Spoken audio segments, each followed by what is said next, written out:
Hello, fellow countrymen. Lend me your ears. I don't know what made me think of that, but I just thought it was funny. Happy Friday, guys. By the time you're watching it, it's going to be Friday. Job reports are coming out today. It is a big deal. I'm actually recording this Thursday night due to meetings and other things going on tomorrow, but just understand it is a big deal for what's coming, and here's why.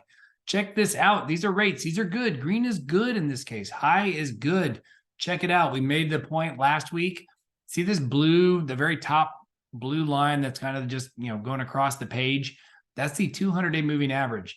If we stay above this tomorrow, I feel really good about rates not only staying where they are, but improving, over the next couple of weeks, months, whatever it may be. But it is a formidable opponent, and we are now above it. 1, 2, 3, 4, 5 days. We touched it for 2.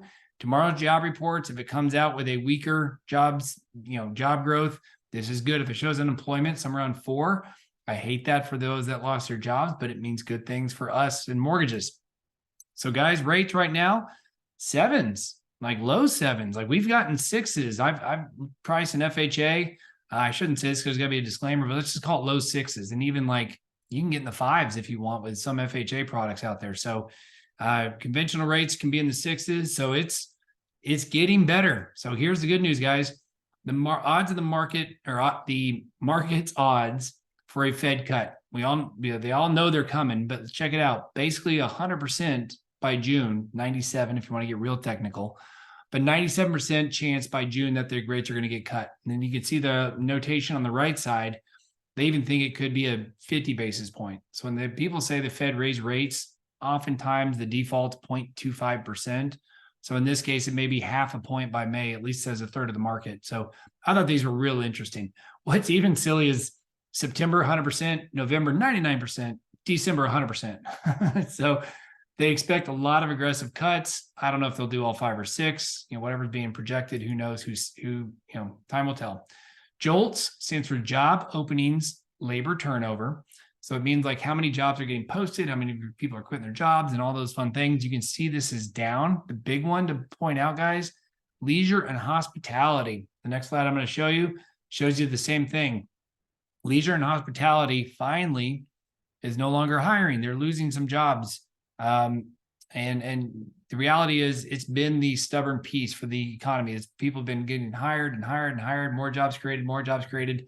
Finally, leisure and hospitality maybe is hired to the point where they're now back to pre-pandemic levels. And so maybe they're done hiring. And if there is a slowdown in the economy, they, as you can see, some folks are losing jobs there. So there you go. We'll see what ADP brings tomorrow. Pay attention if you really want to know what rates are doing. The home buyers are losing patience. I thought this was very interesting. Back in April, so what does that? Call it 8 months, give or take. 85% of home buyers were going to wait for prices to get better or rates to fall. Now it's only about 62%. So what that tells you is about 23%. So a quarter, 1 out of 4 people suddenly decided they're no longer waiting as of October. And by the way, rates in October were at 8. So it's one of those things are around that 8, high 7's, 8%. So it isn't all about rates. Sometimes you need, so this is the bottom part, the motivation. I thought this was really interesting.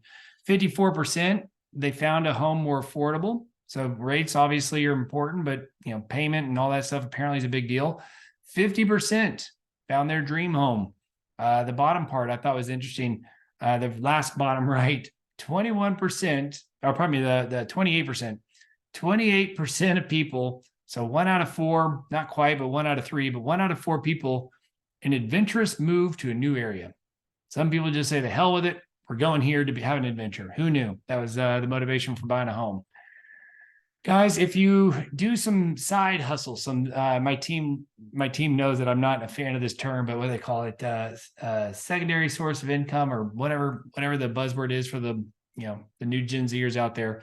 But if you do a side hustle, they have postponed it to where if you make over $600 and it's going to be tracked via Venmo, PayPal, all that stuff, they were going to automatically report that to the IRS. So be careful if you're getting money from other folks. If you're doing a business, or even if you're just getting a lot of money for other things, just be careful. So read up on your tax laws, but you got 1 more year if that's the case.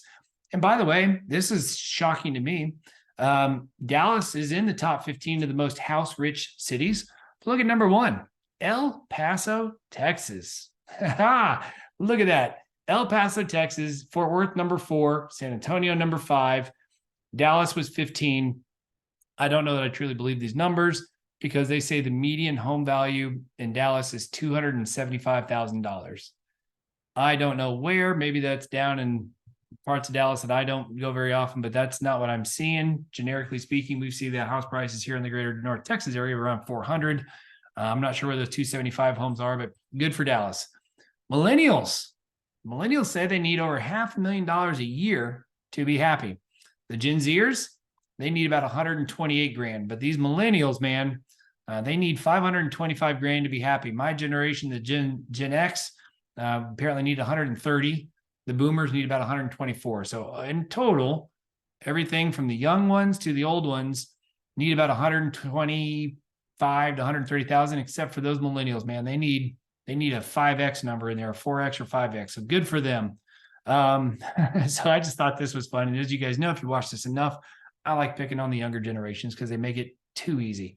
By the way, they need a net worth of 1.7 million to feel really happy. So apparently money does buy happiness for the millennials. Good luck. Northern Lights. I was just out in West Texas a couple of weeks back and apparently did not know this. You can see some Northern Lights out there. So there you go. I just thought and assumed it was gases getting burned off, but there you go. It's actually in Amarillo, Texas. So there you go, guys. Let's get social. As always, please, please, please subscribe, share, scan that code. Not sure where it takes you. I'm sure it's somewhere good. We appreciate you guys as always. And hope you guys have a wonderful Friday and a wonderful weekend. We will be working. If you need us, just call or text the number. And when you think mortgage, think more.